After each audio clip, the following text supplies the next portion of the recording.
Egunon denei ta ongi etorri gaurko berso gosarira. Estimatzen da hartu duzuen jarrera ta iniziatiba.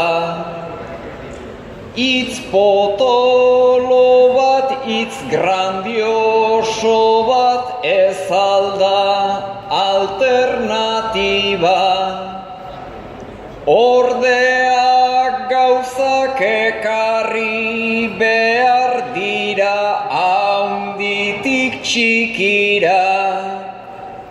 Ta alternatiba indartsuenak janta edan ez hasten dira.